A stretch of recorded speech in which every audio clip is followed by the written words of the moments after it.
Chapter 19. And Joab was told, Behold, the king is weeping and mourning for Absalom. So the victory that day was turned into mourning for all the people. For the people heard it said that day, The king is grieved for his son. And the people stole back into the city that day, as people who are ashamed steal away when they flee in battle. But the king covered his face, and the king cried out with a loud voice, "Oh, my son Absalom! Oh, Absalom, my son, my son!" Then Joab came into the house to the king and said, Today you have disgraced all your servants, who today have saved your life, the lives of your sons and daughters, the lives of your wives, and the lives of your concubines, in that you love your enemies and hate your friends. For you have declared today that you regard neither princes nor servants. For today I perceive that if Absalom had lived and all of us had died today, then it would have pleased you well. Now, therefore, arise, go out and speak comfort to your servants. For I swear by the Lord, if you do not go out, not one will stay with you this night, and that will be worse for you than all the evil that has befallen you from your youth until now. Then the king arose and sat in the gate, and they told all the people, saying, There is the king, sitting at the gate. So all the people came before the king, for every one of Israel had fled to his tent. Now all the people were in a dispute throughout all the tribes of Israel, saying, The king saved us from the hand of our enemies. He delivered us from the hand of the Philistines, and now he has fled from the land because of Absalom. But Absalom, whom we anointed over us, has died in battle. Now, therefore, why do you say nothing about bringing back the king? So King David sent to Zadok and Abiathar the priests, saying, Speak to the elders of Judah, saying, Why are you the last to bring the king back to his house, since the words of all Israel have come to the king to his very house? You are my brethren, you are my bone and my flesh. Why then are you the last to bring back the king? And say to Amasa, Are you not my bone and my flesh? God do so to me and more also, if you are not commander of the army before me continually in place of Joab. So he swayed the hearts of all the men of Judah, just as the heart of one man, so that they sent this word to the king, Return, you and all your servants. Then the king returned and came to the Jordan, and Judah came to Gilgal to go to meet the king, to escort the king across the Jordan. And Shimei, the son of Gera, a Benjamite, who was from Bahurim, hurried and came down with the men of Judah to meet King David. There were 1,000 men of Benjamin with him, and Ziba the servant of the house of Saul, and his 15 sons and his 20 servants with him. And they went over the Jordan before the king. Then a ferryboat went across to carry over the king's household, and to do what he thought good. Now Shimei the son of Gera fell down before the king when he had crossed the Jordan.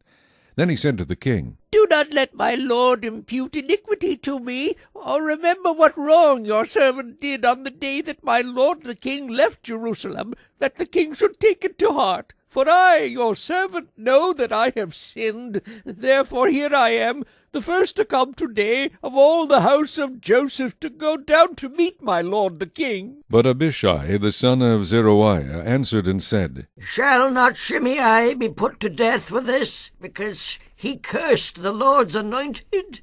And David said, What have I to do with you, you sons of Zeruiah, that you should be adversaries to me today? Shall any man be put to death today in Israel? For do I not know that today I am king over Israel? Therefore the king said to Shimei, You shall not die. And the king swore to him. Now Mephibosheth the son of Saul came down to meet the king. And he had not cared for his feet, nor trimmed his mustache, nor washed his clothes, from the day the king departed until the day he returned in peace. So it was, when he had come to Jerusalem to meet the king, that the king said to him, Why did you not go with me, Mephibosheth? And he answered, My lord, O king, my servant deceived me. For your servant said, I will saddle a donkey for myself, that I may ride on it and go to the king, because your servant is lame, and he has slandered your servant to my lord the king. But my lord the king is like the angel of God. Therefore do what is good in your eyes. For all my father's house were but dead men before my lord the king. Yet you set your servant among those who eat at your own table. Therefore, what right have I still to cry out any more to the king?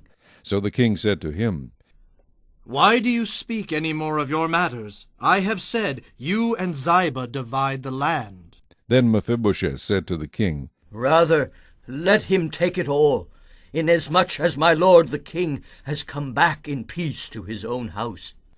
And Barzillai the Gileadite came down from Rogelim and went across the Jordan with the king to escort him across the Jordan. Now Barzillai was a very aged man, 80 years old, and he had provided the king with supplies while he stayed at Mahanaim, for he was a very rich man.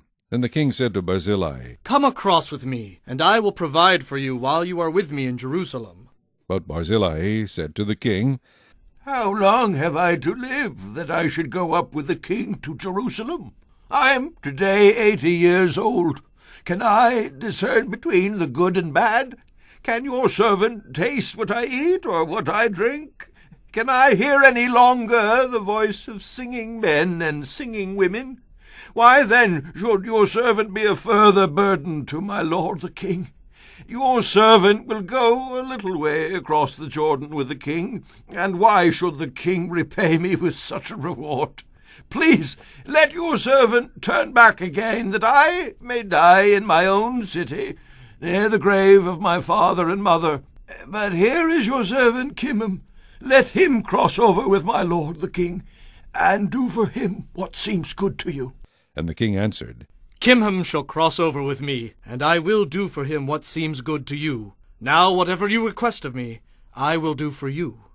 Then all the people went over the Jordan, and when the king had crossed over, the king kissed Barzillai and blessed him, and he returned to his own place. Now the king went on to Gilgal, and Chimham went on with him. And all the people of Judah escorted the king, and also half the people of Israel. Just then all the men of Israel came to the king, and said to the king, Why have our brethren, the men of Judah, stolen you away, and brought the king, his household, and all David's men with him across the Jordan?